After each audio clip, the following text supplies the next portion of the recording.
6. Not quite my tempo.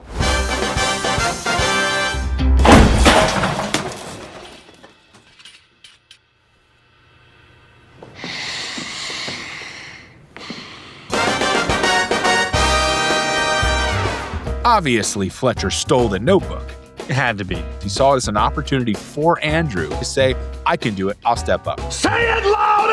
I'm upset! He's like evil.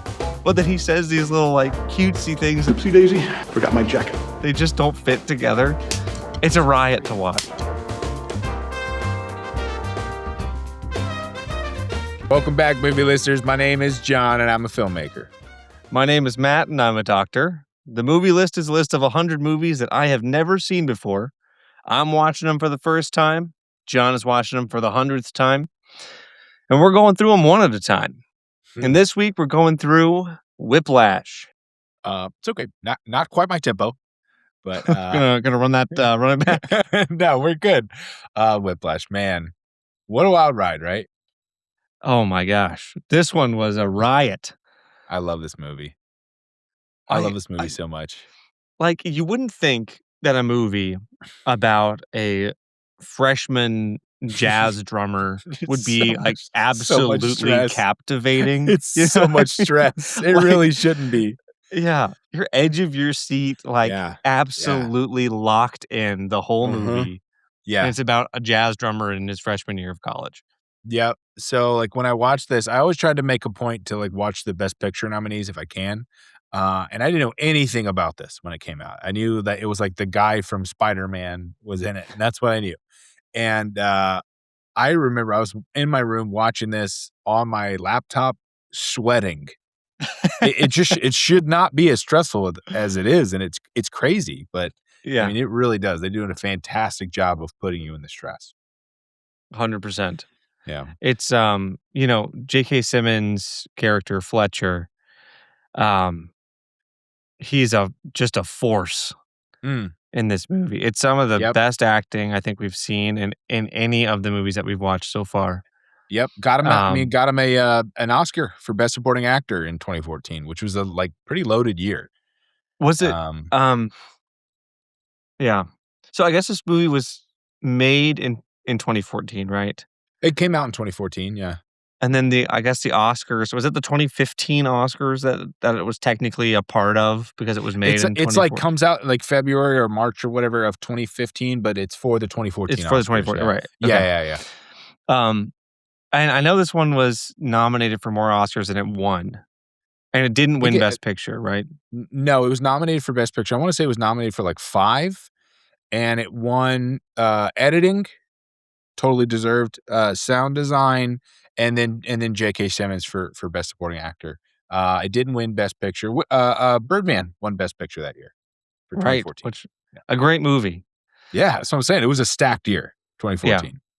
So, I mean, again, forgive me. I'm a bit of a Philistine, as we've established when it comes to the arts and movie world. I'm working on it. Yeah, that's right. Best Picture, the way that I imagine what that means is that this is the best overall, best all around movie of the year. Is that essentially what Best Picture is? Pretty much, yeah, because Best Director is given to the director, right? Best Writing is given to the writer-editor. Best Picture is given to the producer, right? So it's technically the one for the people who bring it all together.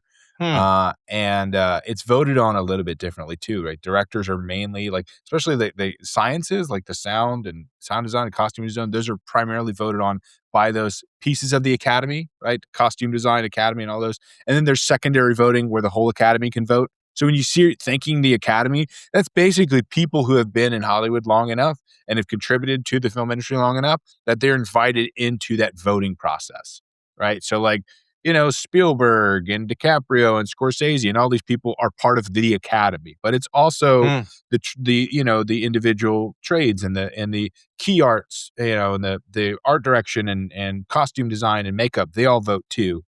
But yeah, so the Best Picture is technically the combined voting of everybody to what they believe is the best movie of the year. And it's kind of like a rigorous process of eliminating. It's almost like how they elect the Pope. Like it has to go through a certain number of voting, things, and it has to be 50%, so that it's not really it's not toss-up. close. It's not a toss up, right? It's got to be by a significant margin, and as Birdman took it away. But man, Whiplash. I mean, as far as my personal, it's got to be on my top 10. This is one of my favorite movies ever. The editing and the direction specifically, but then of course you get Miles Teller and J.K. Simmons. J.K. Simmons especially just kind of send in a real special performance here. Maybe it's deserved for me. Like I said, it's top 10. One of my favorites of all time, probably.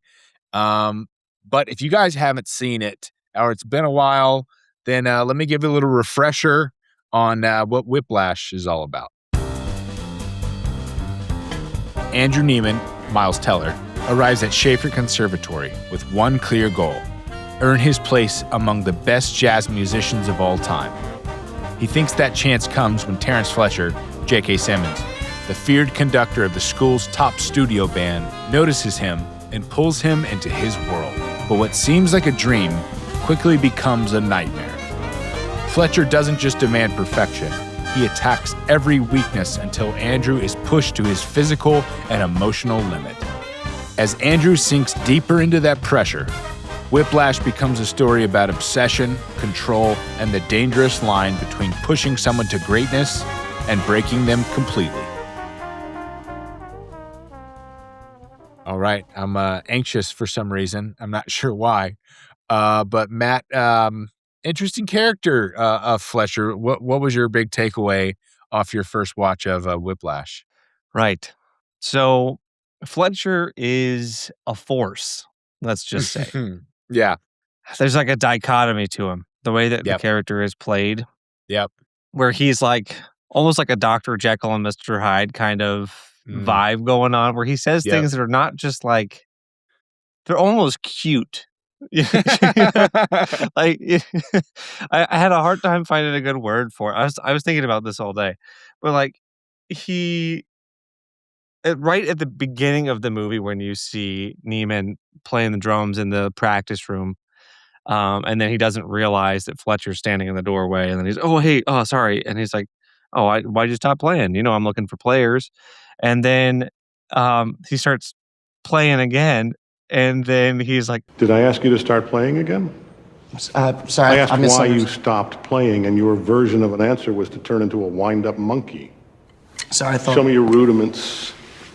Yes, sir.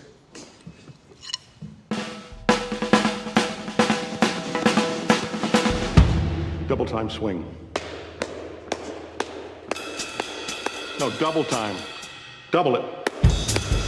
Faster. Faster! So he's just like hammering this kid who's like clearly like scared out of his skin. Right. And then he was like, show me your rudiments. And then while he's trying to show him his rudiments, he walks out of the room and slams the door. And so this kid's like so deflated. And then he pops back in and he goes, oopsie daisy, forgot my jacket. Oopsie daisy. Forgot my jacket. And then moseys on out. And then you have when Neiman finally does make it into that jazz ensemble. Yep. Fletcher's jazz ensemble.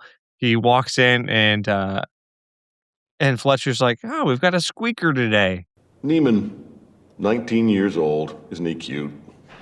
And then not 5 minutes later, he literally throws a folding chair at him. for having the wrong tempo, makes him cry.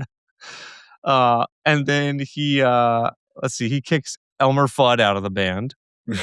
Not because he was out of tune, but because when pressed, he didn't know that he wasn't out of tune. Do you think you're out of tune? There's no fucking Mars bar down there. What are you looking at? And then immediately after that, he tells Neiman, hey man, just relax. The key is to just relax. Don't worry about the numbers. What does that say? Quarter note equals 215. Count me at 215. 1, 2, 3, 4, 1, 2. I didn't know they allowed retards into Schaefer. Am I to understand that you cannot read tempo? Don't worry about what the other guys are thinking. Were you rushing or were you dragging? Answer! You're here for a reason. You believe that, right? Are you upset, yes or fucking no? Yeah. Say it. Louder! I'm upset! I'm here for a reason. And then there's a scene where there's like that little girl in the hallway with her dad, who I guess was a former student. And he's like, hey, when you grow up, you want to be in my band in school? And she's like, I don't know, maybe. And then he like gives her a 5 and hugs the dad and comes back in. And then he just like eviscerates this little guy. Get the fuck out of my sight before I demolish you. Stage right in order now. I can still fucking see you, mini-me. He's like evil. But then he says these little like cutesy things that are like they just don't fit together. Right. It's a riot to watch. It makes his character that much more like fleshed out and real in a way. Yeah, I wonder how much of this, Damien Chazelle, who's the writer and director, I wonder how much of this he pulled on real life experience. Because he was a competitive jazz drummer, actually. So a lot of this stuff, is coming from the standpoint of a drummer. And I'm sure to some degree he, lived this and not just kind of wrote it. But hey, say right what you know. Look, Fletcher, J.K. Simmons, he's a lot to handle, right? He's also like unnecessarily ripped in this movie. This is another one of those that when I watch, I'm like, dude, I got to work arms a little bit more. So just the whenever he does that, bicep just comes out, just really blasts out. But hey, maybe the bicep helped him win best supporting bicep, best supporting muscle. I'm sure it did. I mean, definitely. Most people don't know this. The bicep does not give you most of the strength of your arm. It's a muscle called the brachialis, which lives underneath the bicep. Come on, guys. That's why you come to us. That's right? That's what we offer. You think another movie podcast is going to tell you that?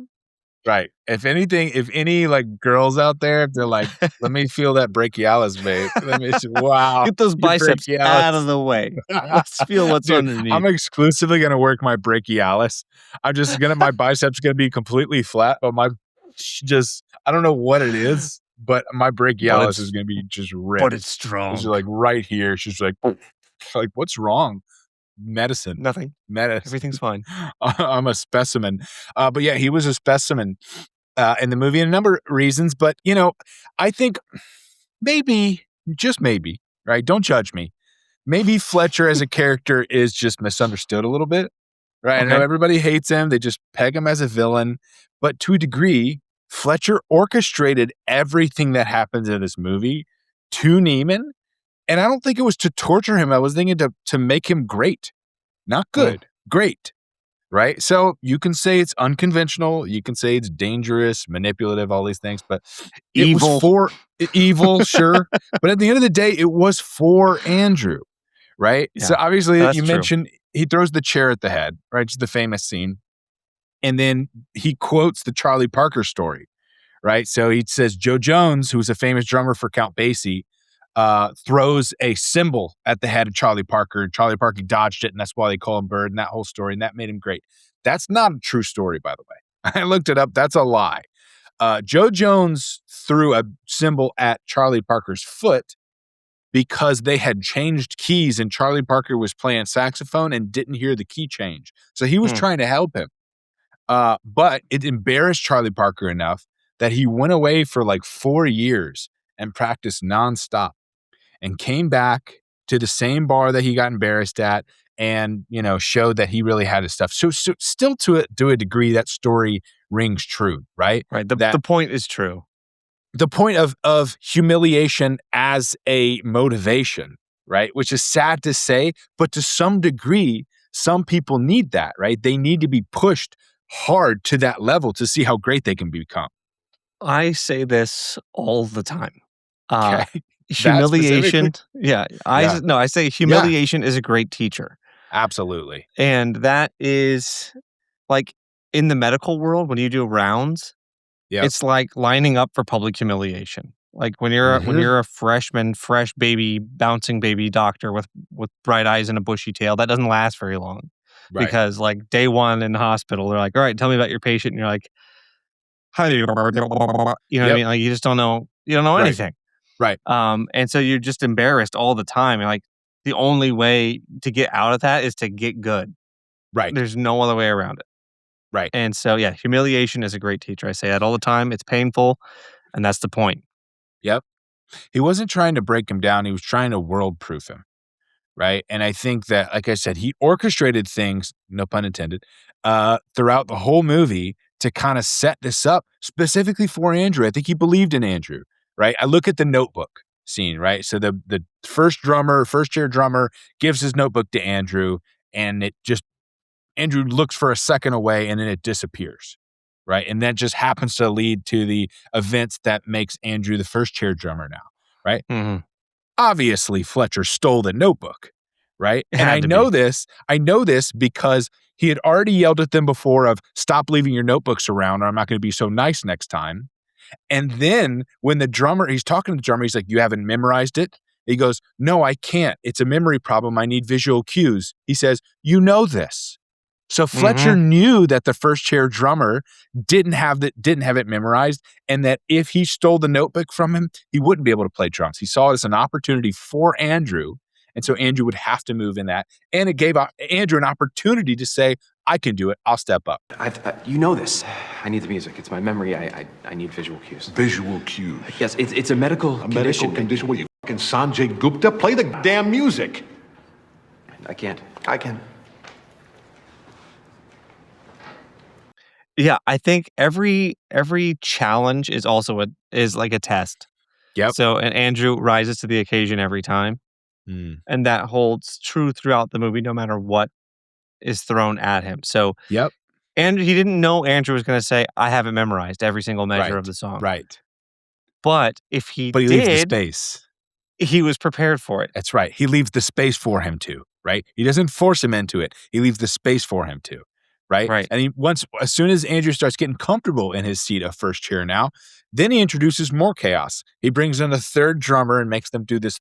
As soon as Andrew is saying, this is my thing, I'm complacent, he's realizing that's a moment of saying, I'm good.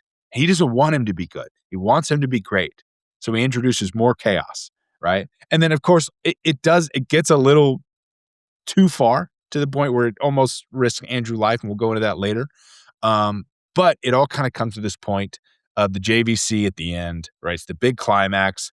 And you think of it as revenge because he almost lost Fletcher his job.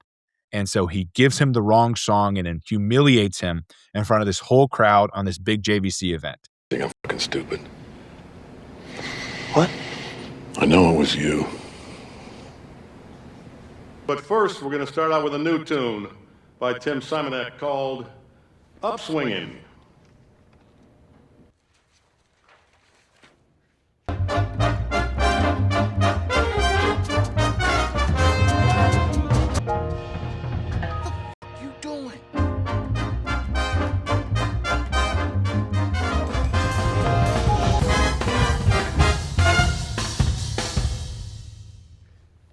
Andrew's got to make a decision. He walks off stage. He hugs his dad. His dad's there to comfort him. And then he says no. And he turns around and he goes back on stage and he starts playing Caravan, right? And he obviously does like a 5-minute drum solo and just a big epic ending. But something I noticed about that I don't think a lot of people hone in on, there was no other drummer there. There was no second chair drummer there.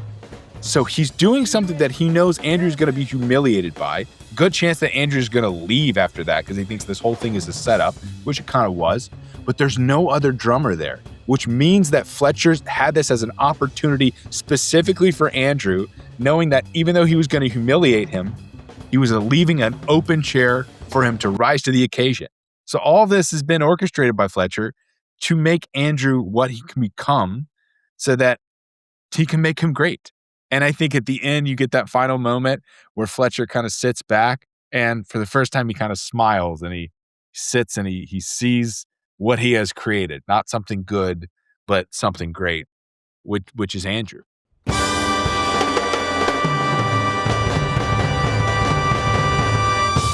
Question is just whether was it worth it? Was it worth it is the question of the movie. Yeah, right. To your point, Fletcher risks his entire career on that bet. Yeah. That Neiman's going to come back on stage. Yes. And the way he behaves is that he doesn't expect it to work. And he tries to push him. He tells him he's going to gouge his eyes out. Like after that. So it's like, right. He's still planning on torpedoing everything and burning it all down, basically. Yeah. Because he even makes the point of saying the people in this audience can make or break your career. Yep. And they never forget. Yep. One phone call, they can get you into whatever orchestra you want to be in. Yeah.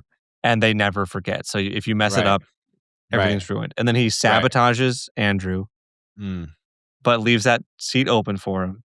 Yeah. He comes back. He still tries to push him away. And then when Andrew doesn't relent, he wins him over. You know, he realizes he's ready. He's ready. Right. He is the one. He's freaking Neo, dude. He's Neo. Yeah. You're funny thing I wanted to mention, because you mentioned that all the people in the room are the ones that can make or break his career, right? I don't know if you noticed this, but in the final scene, if you look out in the audience, it's mostly chairs with white shirts draped over them. So they had a very low budget for this movie, right? They shot the whole thing in 19 days, right? So obviously had to really cut some corners, and they had long short days and lost their extras. They couldn't afford to pay extras overtime. So if days went long, they would have to cut extras. So at the end scene, you see a few people in the first few rows, that's mostly crew. And then the rest of the rest of the auditorium is filled with just empty shirts. And like, even a few close-ups, you see like a suit and a shirt just draped over a chair. But it's just, it's blurry enough that you can't really notice it. I didn't notice. That's insane. So funny. Once you see it, it's throughout the whole movie. Pretty much every auditorium scene has just clothes draped over chairs. You gotta love indie filmmaking, man. Just making it happen.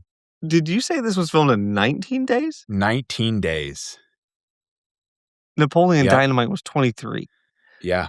So that's even faster than Napoleon. This had a lot of similarities to Napoleon Dynamite, right? This was a gritty, low-budget film. Nobody wanted to make this movie. I mean, think about it, dude. It's like a script about a jazz a jazz ensemble. And let's flip to The Last Blade. Let's see how it ends. Maybe it has a big epic ending, right? Oh, a 10-minute drum solo. That's the big finale. Nobody wanted to make this movie.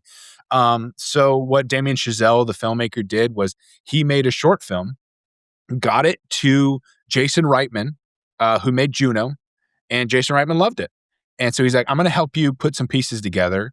And he goes, you know who would be great for Fletcher? J.K. Simmons. So J.K. Simmons had done Juno with Reitman and connected him. He did it for $150 for a weekend for the short film. And the short film ended up winning Sundance. And then so that's how it got financed through the studio, but still a very low budget for the feature. The short film is actually just the scene where he throws the chair.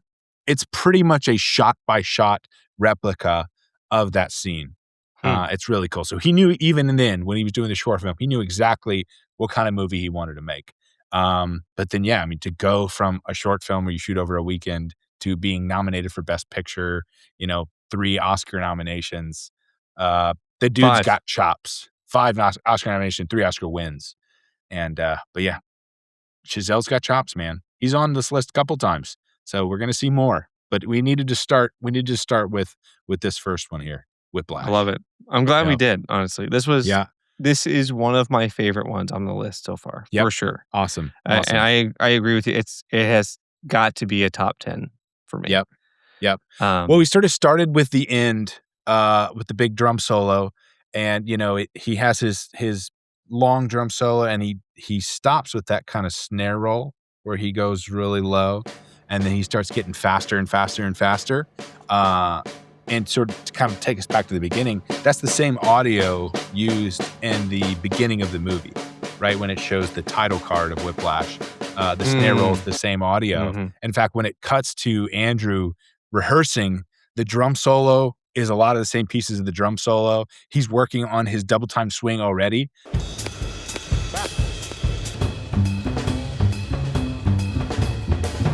I just thought it was a cool, kind of tie over the end of the beginning, showing that Andrew had the chops immediately. And so to kind of be introduced to Fletcher that early on when he walks in, somebody like Fletcher knows in a second what he has. And I think, the second he walked in, he knew what he had, and he was already kind of laying his plans on how can I manipulate this guy into greatness. Right. Yeah. I was asking myself the question, like, why Neiman? Yeah. Because if you look at like the back-to-back comparison to Neiman and the redheaded drummer guy, I don't know if you ever get his name, but Leprechaun. it seems that the other guy is the better drummer. Mm. The band director in that band is like, enough of you, give me my first string drummer. Right. And like you have that guy say like, dude, this has been rough with Neiman on the drums. Like as soon as the guy comes back from vacation or whatever, like they're just tearing him down. I think, my opinion is that Fletcher sees the drive, and that's what he can't resist in Neiman. It's like this guy has the heart to go the distance. Right. Yeah. He's just got to test him. He's got to test to see how much he wants it. So he starts playing his games pretty much immediately. Did you notice that first scene when he asks him what his name is? And he says, Andrew Neiman, sir. And then the rest of the movie, he calls him Neiman. Yes. And in fact, right now, we're calling him Neiman. So like his name is not Andrew Neiman. It's Andrew Neiman. That's funny. Because he calls him Neiman, that's just become his name. So I think early on, he's already playing those games with him. Of changing his name, and so even to the very last scene when he kind of earns his respect with the Whiplash thing, he doesn't call him Neiman, he calls him Andrew. Andrew, what are you doing, man? Which is he's already kind of risen to the point of their peers now, and they're not playing this game anymore. Miles Teller is actually obviously he played drums for a significant amount of this. He'd been playing drums since he was about 15. And Damien Chazelle didn't know that actually when he had kind of explored casting him. In fact, he said he kind of had him in mind when they were writing this. The major problem was he played traditional rock drums, right? Where you hold the sticks this way. And he had to learn actual traditional jazz, in which you have that the snare left drum hand side, the left hand, towards the snare this way, which is extremely hard to learn, especially if you've actually been learning one way your whole life, and then now turn it in, was very difficult to learn. But when he got the job, he trained 4 hours a day to make himself look natural, and then even in the final soundtrack of the movie, Miles Teller's playing for about 40% of that. Really? We really went to the level of being a quasi-professional jazz drummer. That's amazing. My dad was first chair trumpet in high school and then went to a music school, but my dad never learned how to really read music. Right. So he ended up dropping out and joining a band, like a soul band. Yeah. He was the only white guy in the band.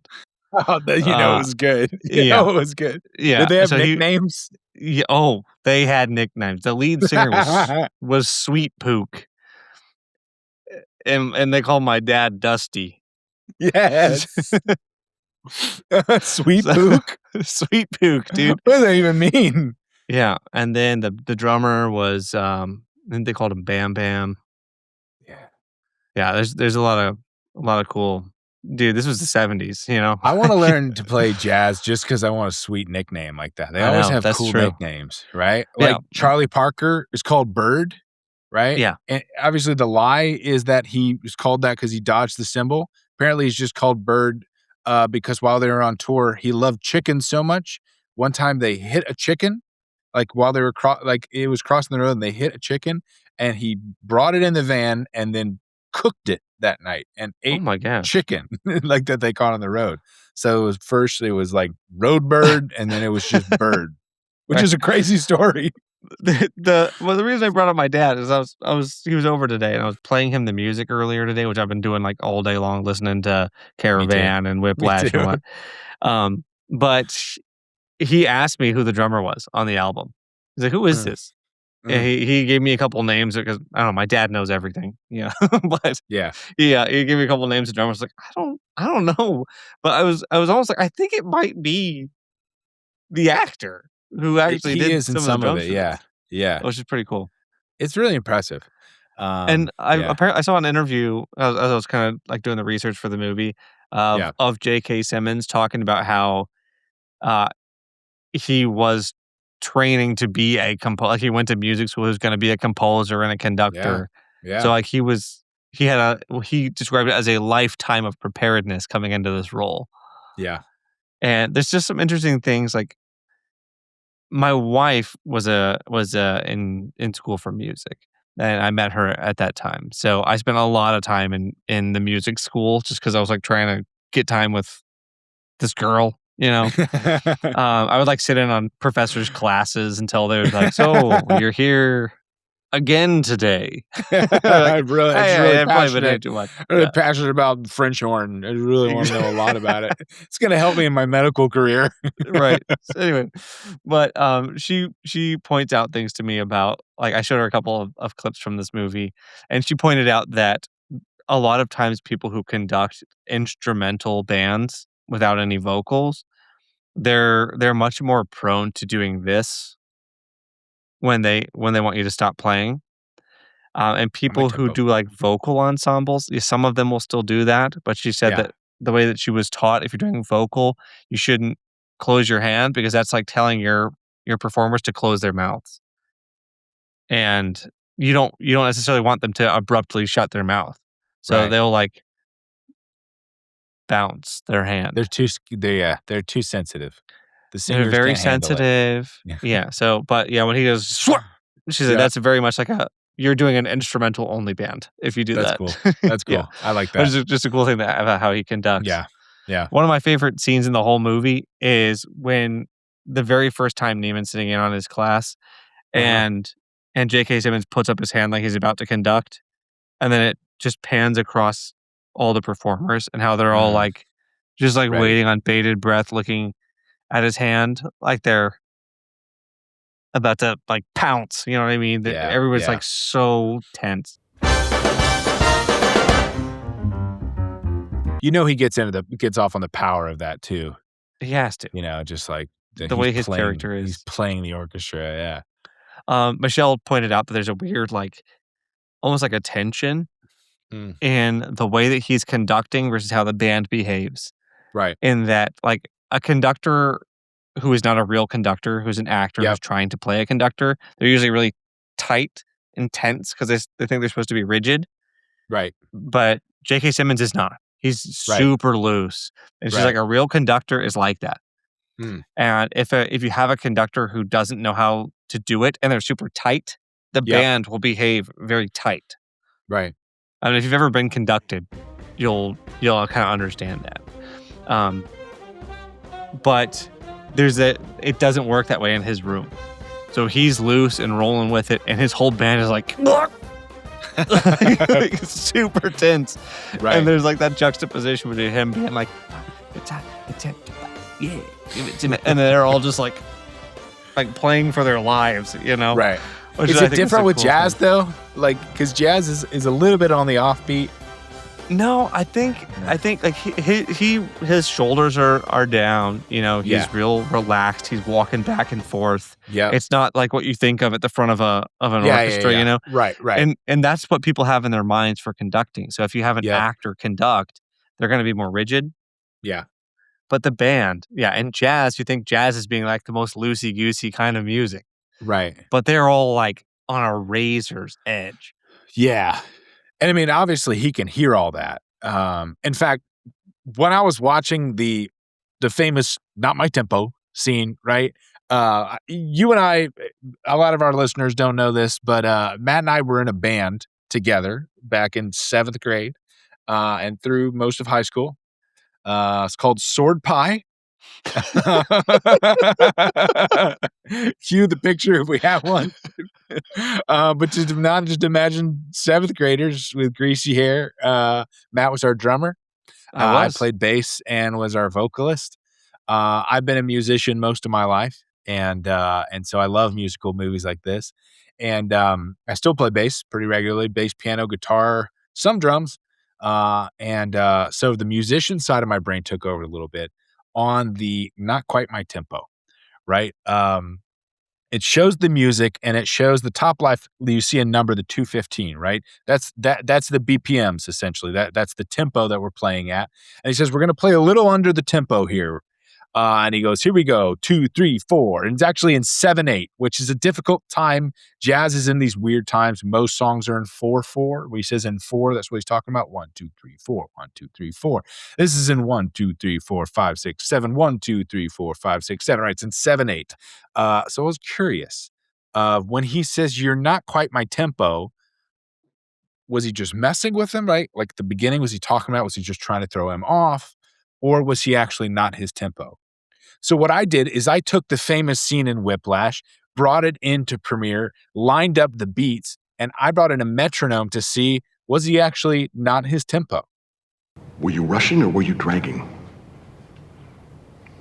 I don't know. So what I did was brought everything into Premiere, and then what I have here on the top, this track here with the orange dots is metronome.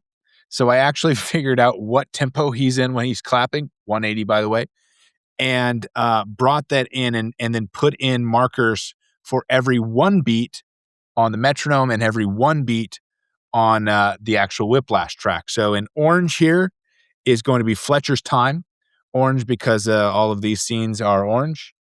And then green is going to be Miles Teller's time, Andrew's time, because for some reason, everything in his scenes are green. So if that helps as a visual reminder, orange is Fletcher and green is Andrew. So I actually laid the metronome at 180 over it so you can actually hear 1. So the marker is on the 1 time. 1. You can hear now Andrew's actually doing a pretty good job of staying on beat. I mean, like slightly off. Jazz is syncopated, right? Which means the 1 is slightly behind, the snare hit is slightly off the 1. So that's not unusual. Right here, he starts to drift a tiny bit. But still pretty good. Now, visually, you can start seeing the drift from the 2 marks. And that's when he stops him. So at first I'm like, is he messing with him? I don't know. Can somebody hear that? Can they truly hear that? So as the scene goes on, obviously you see him, he goes through this 1, 2, 3, 4, 5, 6, 7, 8 times before the last time. And, you know, a lot of videos I saw online of drummers watching this saying that's not enough time to tell. But look, this is actually interesting because you're talking about J.K. Simmons being, you know, a composer. He is exactly on tempo at 180. Like, look at the claps. Nope. He can hear the time. So he knows immediately that Andrew's not on time.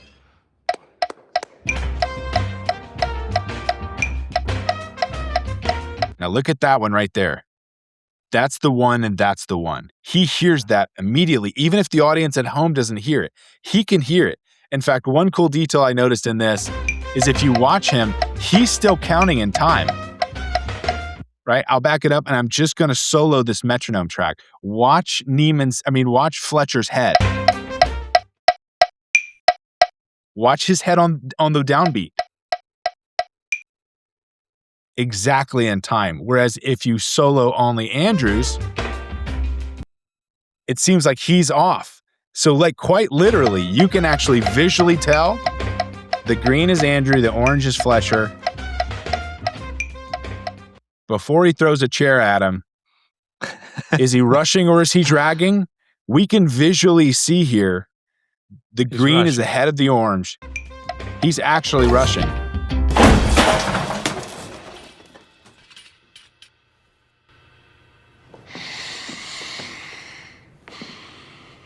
Why do you suppose I just hurled a chair at your head, Neiman? I don't know. Sure you do. Was the chair throw warranted? I'll let you decide. But he definitively, as you can see here, the case is closed. Was he rushing or dragging? He was rushing. He was rushing.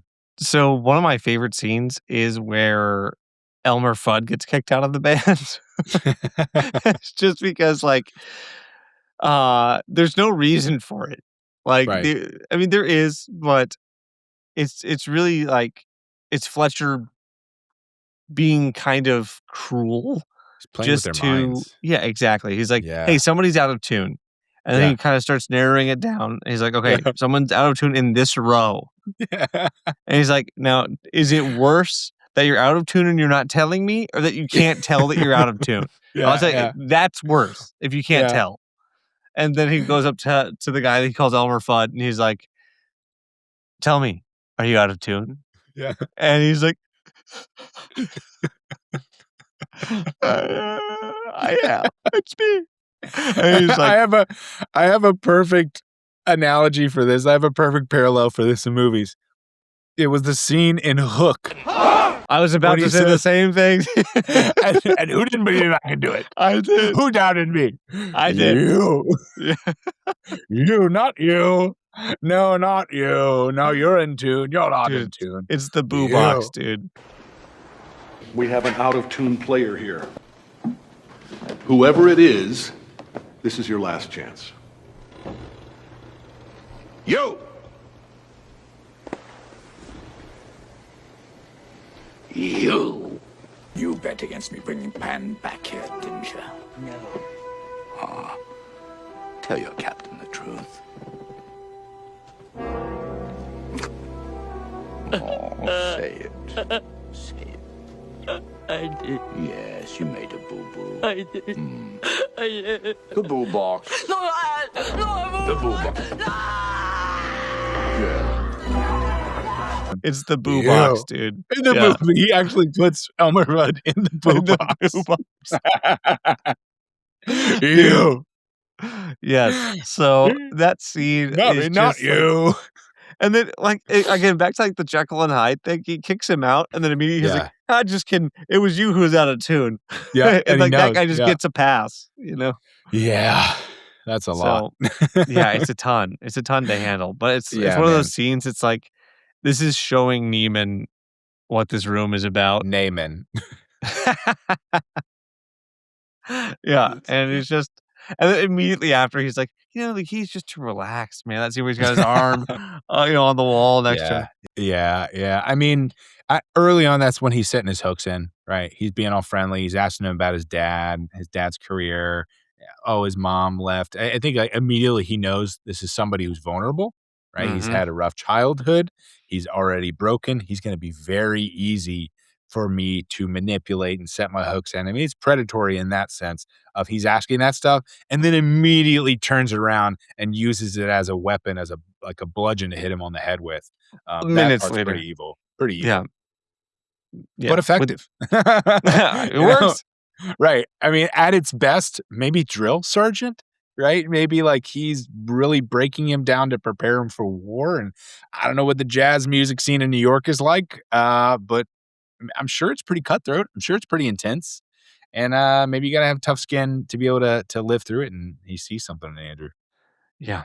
And we did talk a little bit about when the music, the book of music gets misplaced. Yeah. And then Tanner doesn't know how to do it without the music. Yeah. Right. Neiman steps in, plays for him. And then after that, the very next practice that they have, Neiman comes to sit down to switch the music out for Tanner. And Tanner's like, don't you even think about touching the kid. Because he's so upset about the fact that he got undercut like that in the competition. They still won and all this. And then as soon as Fletcher walks in, he's like, hey, Tanner, I only have time for core members. I don't have time for you to be sitting there. Swap out. And just a crushing blow to Tanner. So flippantly stated by Fletcher. He doesn't care. He just crushed this guy's college career. You know? Literally. Doesn't care at all. Yeah. And again, to your point, that's because everything he's doing is really because he sees that heart in Neiman. He does. And I mean, for Neiman, obviously it's a huge win for him, right? That's all he kind of wants is a little bit of that. And I don't think his family doesn't see it. His dad doesn't really see it. His dad obviously doesn't get it. And that relationship's tough a tough part of the movie because like I don't think he really respects his dad either, right? Our introduction to him is kind of the battle Neiman's dealing with his dad of does he take after his dad or does he kind of go more towards this Fletcher side, right? When they go to the movies together and they get popcorn, you see kind of that nice sensitive side. He pours the raisinets in the popcorn and then he says, I know you don't like raisinets. And he says, oh, it's fine. I can eat around them. Right. So that's showing the Neiman side that's actually kind of kind and considerate, even though he's kind of going against what he actually wants. Right. So that's the angel on one side. Right. And the other side of it, immediately after, the dad gets bumped, with the guy coming through. And the dad says, oh, sorry, and apologizes for somebody bumping into him. Right. And you can see it in Andrew's face. You can see it bothers him. You can see that passivity in his dad bothers him when they're having dinner with their friends and their dad's friend is, makes dinner for people. They're inviting them over. And then immediately dad's friend's like, oh man, the chicken is dry. It's super dry. It's overcooked. It's overcooked. And he's insulting him about his food he made. And he just kind of laughs it off. And you can see in Andrew's face how much it bothers him that his dad's just kind of like being stepped on. And the guy even says he just laughs. Yeah. After that little jab at him. Right. But like coming into that dinner scene, one of my favorite lines in the whole movie, and maybe my second favorite line in the whole movie is at that dinner scene. Yeah. And it's where you have, I guess they're like his cousins or something. I'm not sure. We don't really introduce who they are, but friends or cousins or something come in and they're, one of them's in football, one of them's in the Model UN at school. And he's like, what do they say? He's going to be part of some smart people crew. And everyone's just like, everybody understands football. Yeah. And everybody understands academic achievement. Yeah. Nobody understands excelling at jazz drumming. And that like it immediately plays out at the dinner table. We're like, so how's your little drumming hobby that you're doing? Right. Not realizing he's like the preeminent drummer student in the country. Really? And he just got this huge, like he got the promotion up to the first seat. Like this is huge. Right. The amount in of his hard world, work, especially. Yeah. The amount of hard work that takes is astronomical. Yeah. Like unfathomable amounts of work. Right. And then this guy's like, yeah, I have the school record for running a 93-yard touchdown. And he's like, it's Division III football. It's not even Division II. Like, if you're pretty good at football, you might be able to pull something like that off. Right. If you're really good at football, maybe. Yeah. But, it's just not at all. Like, he is an elite, like, world-class musician. World-class. Right. And he's talking about somebody who, like, hit a home run in Little League. Right, literally. He goes, and he's even like making fun of him on that. And he goes, if you think it's so easy, why don't you come play with us? And he goes, 4 words you'll never hear from the NFL. Just blam. What a good. line. But my favorite line in the whole scene is where his cousin says, it's a music contest. How can you tell who wins? Isn't that subjective? Yeah. And then Neiman goes, no. And I played that to my wife who went through music school and she just died laughing at it. Like it's a turning point for Neiman for sure. He is turning to the dark side a little bit. And an interesting detail in Whiplash is as Neiman progresses sort of through his ideology of becoming, just loving drums to being a cutthroat musician that Fletcher's forming him into, his clothes actually get progressively darker.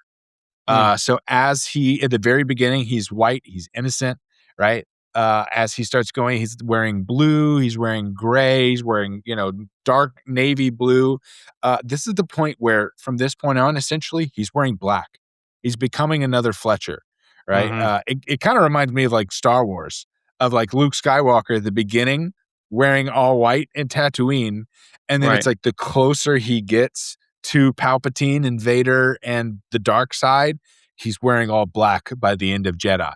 Right. And so that's essentially the same kind of journey that Fletcher's on is I think to an extent with moments with his dad, I think he wants to just be a good person. Like, and he wants to kind of just be a family guy and but he loves drums.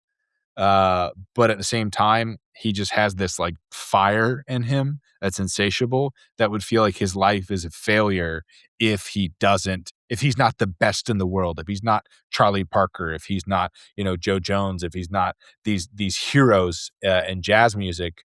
But obviously that's a huge cost and a huge sacrifice. Yeah, it costs you everything, right? And Mhm. that kind of plays out through the movie. But Right. yeah, I think that's a great point. Like the more obsessed he becomes, the blacker his clothing becomes. Yeah. And then you see Fletcher is pretty much in all black the whole time Right. because he's always obsessed.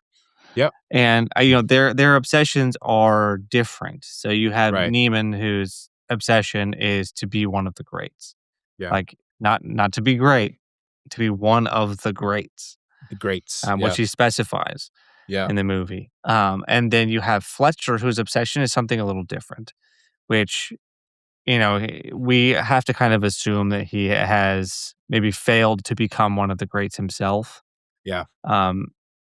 But he's now sort of possessed by this passion to try to craft his own great, Right. to be the teacher of one of the greats. Right. And he at the end of the movie, toward the end of the movie, kind of hints at his obsession is really something about the tragedy of lost talent Yeah. or untapped potential, and those two things are a little different. And he kind of leans more toward the untapped potential side, but lost Right. talent being either you have a Mozart who never touched a piano. Hmm.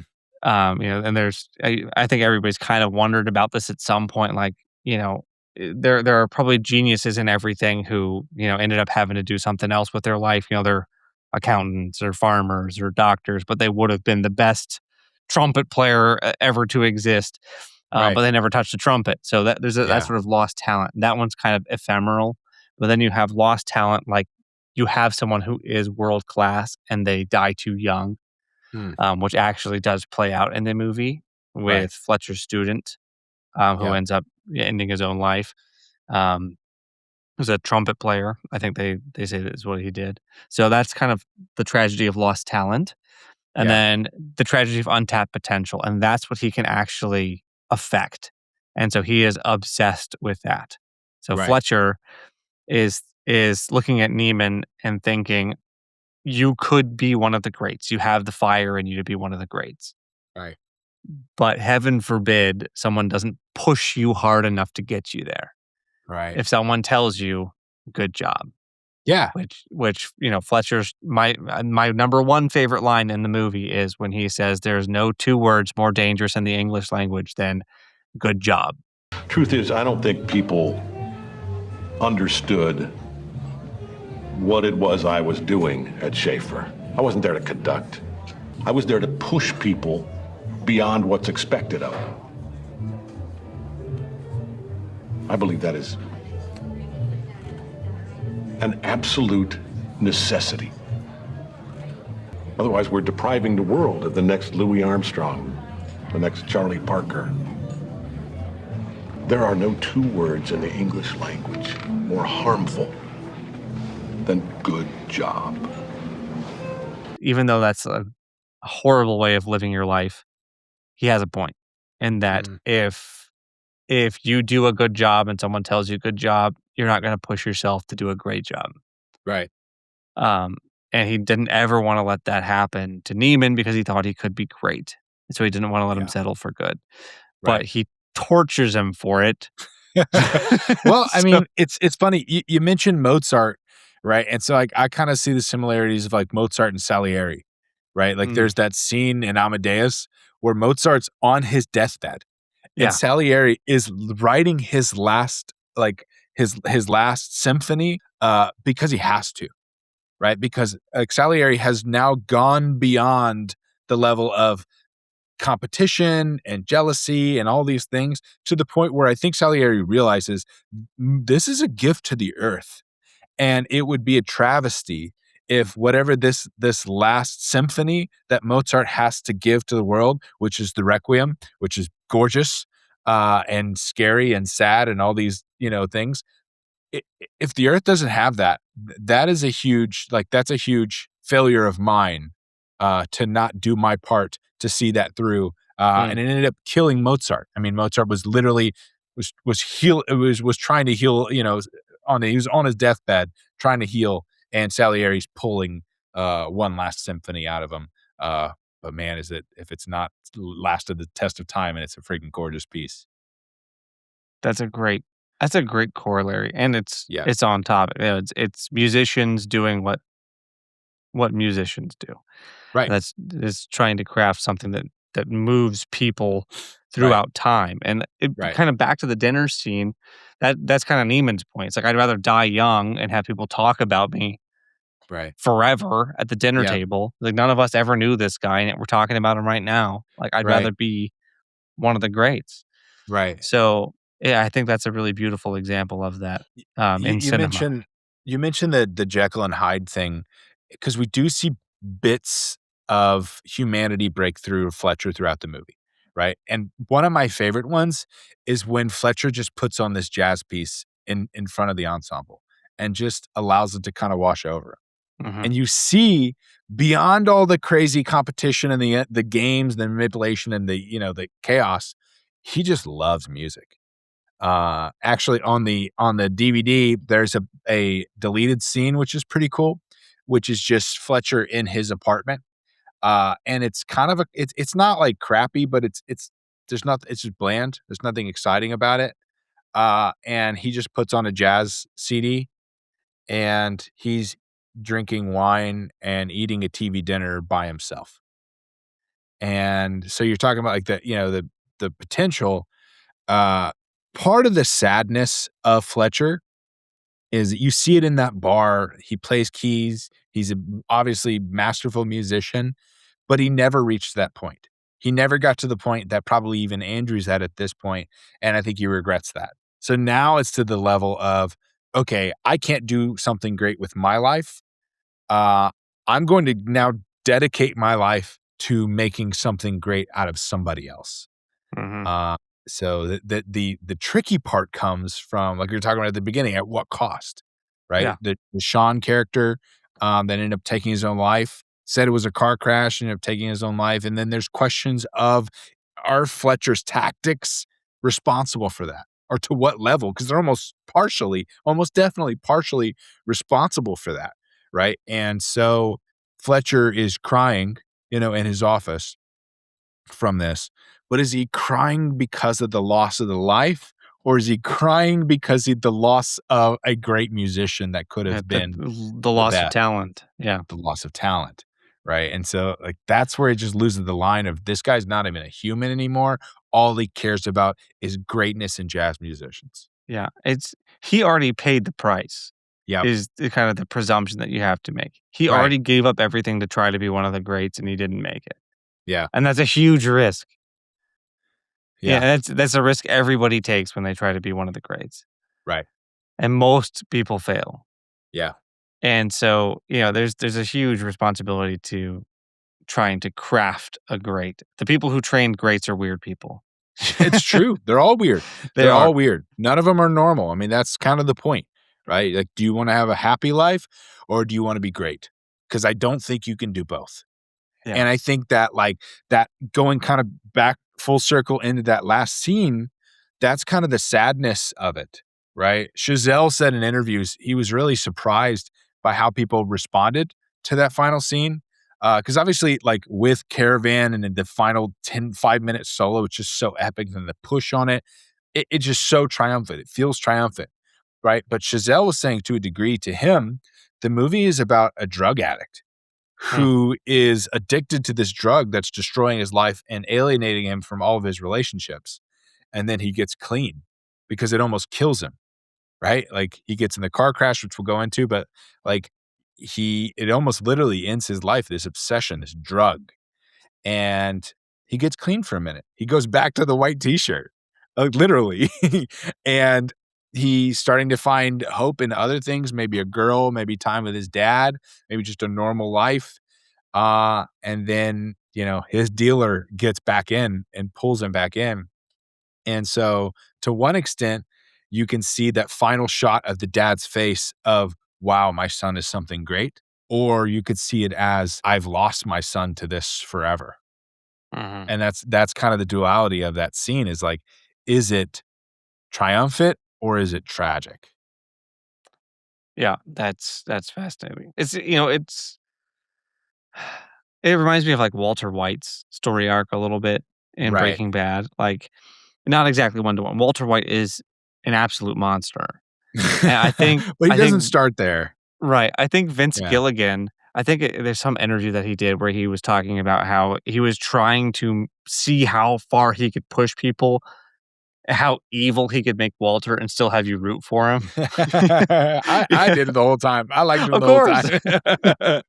Well, like he is just obviously objectively evil. But I liked because Fletcher the whole time too. In right, I fairness, know. like Yeah. So, it's interesting. But when I watched that last scene, I almost like made a note, like what a satisfying ending. Because just emotionally, when you're Yeah. looking at it through the perspective of Andrew Neiman, it Right. is absolutely just a cherry on top, Right. beautiful ending. Right. Because, he wins his teacher over. He proves that he can be one of the greats. He overcomes impossible obstacles, Yeah. takes control of the situation, and in doing so, wins over everyone.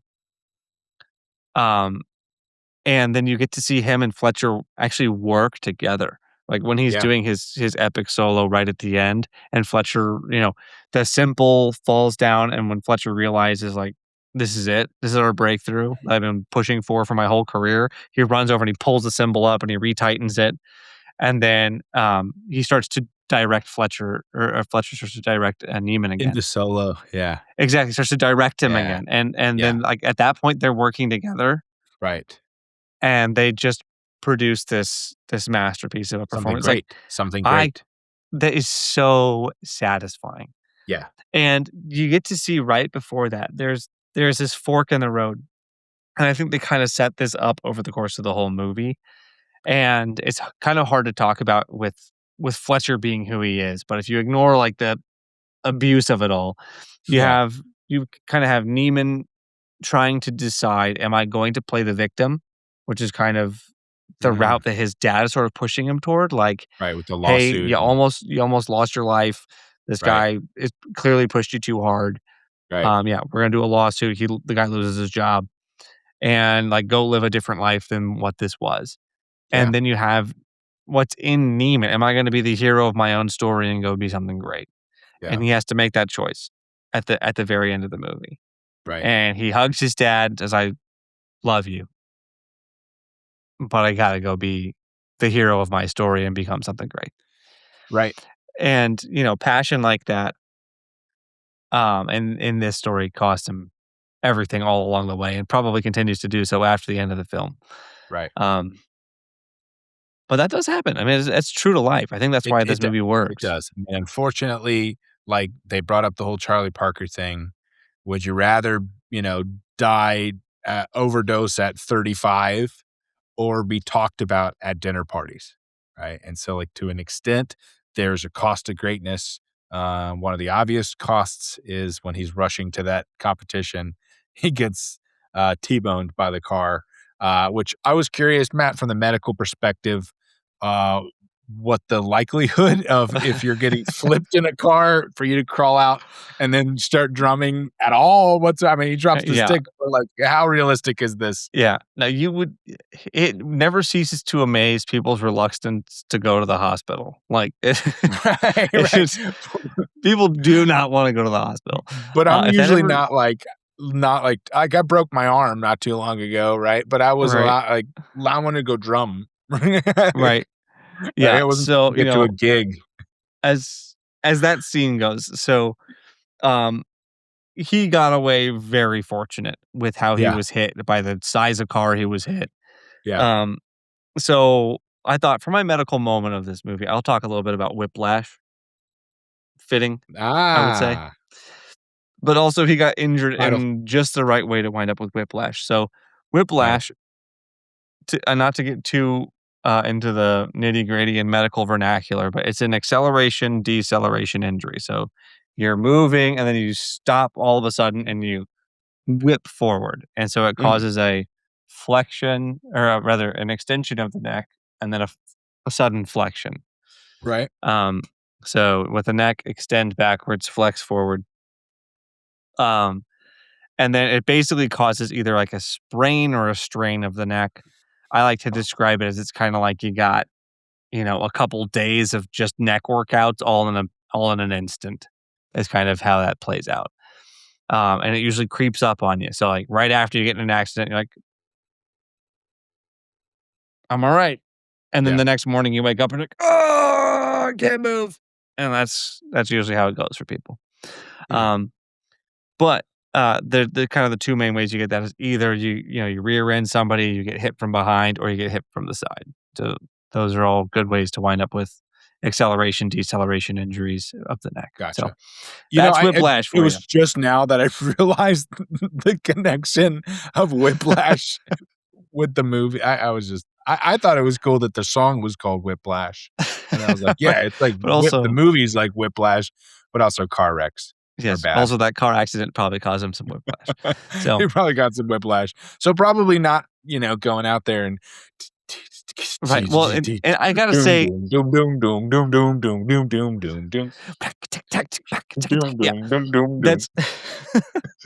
that's my oh yeah right for the movie. By the way, I want to keep going. By the way, it's bad. Yeah, but of course, right? But if I was the band director. And my drummer staggers in right before I start, bloodied, not just like some blood on his sleeve, like he's bloodied head to toe. Right. And he sits down, blood dripping down his hand. He's like, okay. And then he just rolls with it. Right. Also, no.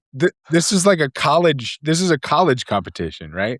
In the middle of nowhere. So it's mostly like parents that are there. If anyone's there, it's like parents. Why was there not like an audible gasp when he walked out? They're like, yeah, this is normal. This is a normal thing. It was not like, oh, it was like, why would somebody like call an ambulance? They're like, no, this is part of the show. This is the part of the show. John, I just remembered something. All right. When I was the drummer for Sword Pie, I went out on stage in clothes that were slashed.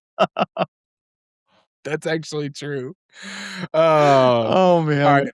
20-second story. We all had matching shirts for Battle of the Bands, which we won, by the way. And we all wanted like a unique thing. So I had like sleeveless. I don't know. Different guys had like, one guy had like a V-neck, and Matt wanted to have like monster like claw marks. Yeah. Like it was crazy. It didn't look like that at all. It just looked like like nipple cutouts. I tried to make you go with no undershirt, and you wouldn't do it. So you wore a white undershirt, which is worse somehow because it just made it stand out more. You just had like just huge the holes were enormous. All right, and by the way, one fun fact about our friendship is we gift that shirt with the slashes in it back to each other every year. Story. It's a true story. You have it, Kylie. You have it. And we have done this. I'll wait. It's major events. It's major events. I think yours was either when you got your doctorate or a child. It was one of those things. I think it was maybe my doctorate. Dude, I'm way overdue for giving it back. Yeah. Well, I mean, we don't have that many major events anymore. That's true. Tier. Sorry. One single tear. Are you a single tear person? Do I look like a double rainbow to you? Oh man, his one-liners are so good. Yeah. All right. Well, every episode we go through our ratings, and you know what? Screw what the Academy said. Matt and I are the Academy of this episode, so we're going to be rating it on story, rewatchability, fun, emotional impact. Matt's going to give a science score. I'm going to give the filmmaking craft of it. Matt, why don't you kick us off on the scoring for Whiplash? Whiplash. All right. Story, I gave it a 7, which is solid. I think it could have held up for a longer movie even. Right. This is like maybe 90-ish. Hour 45. Yeah. I think it could have sustained a longer plot, which, I don't know if that would have been good or bad or what, but I think it could have done so. I think the story was solid. I would have liked to explore some of the characters a little bit more.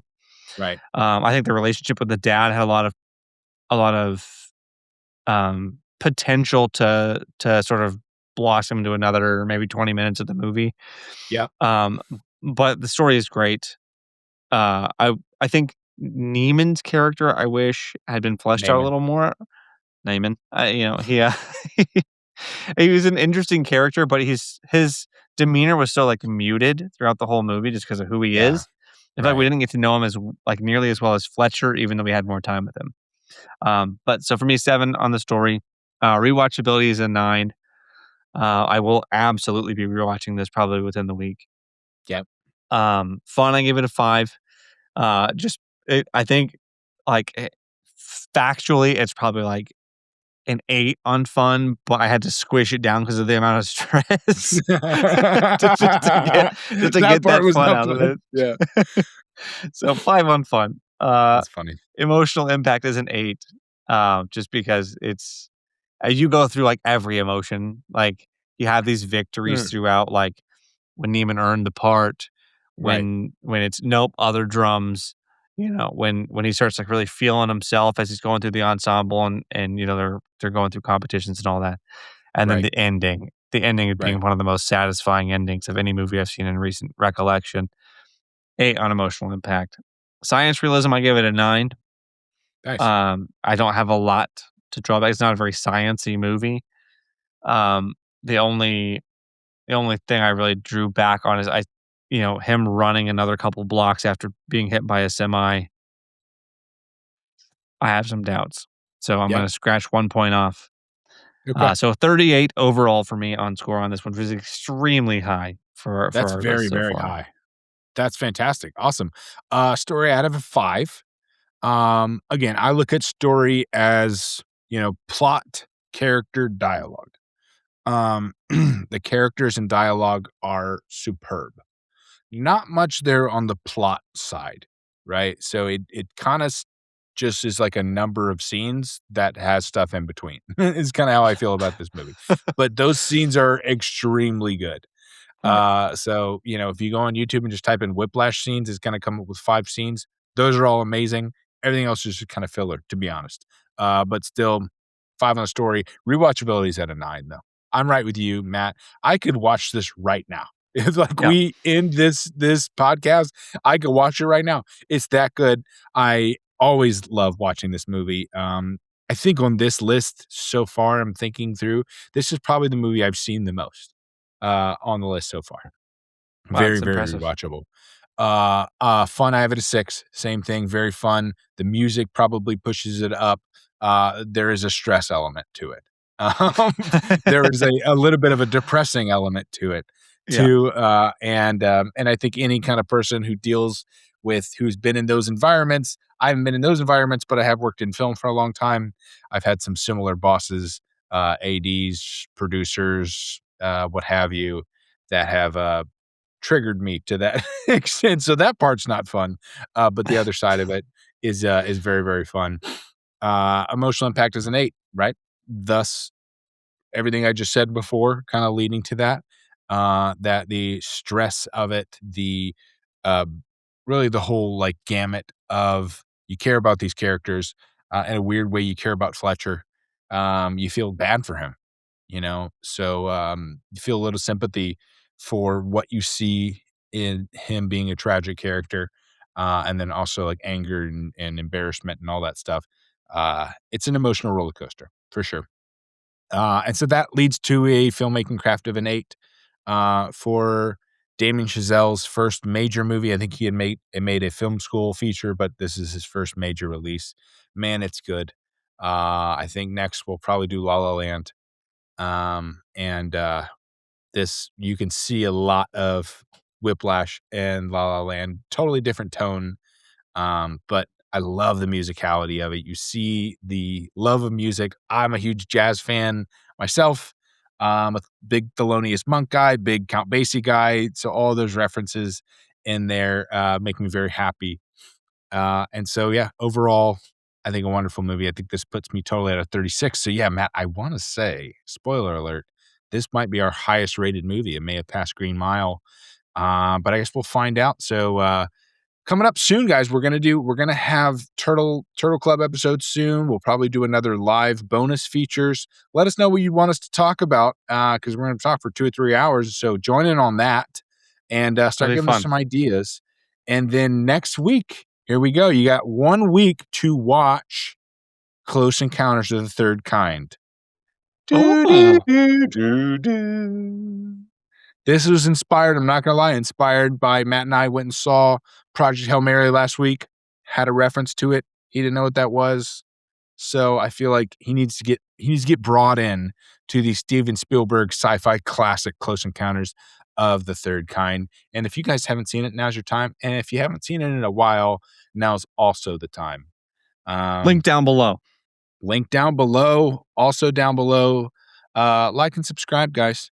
Leave us a comment. What part of this did you think was hilarious, embarrassing, shameful? Where are we off? Where are we on? And who do you think would win in a fight between me and JK? I was J.K. Rowling, not J.K. Rowling. I'm not gonna Wingardium Leviosa.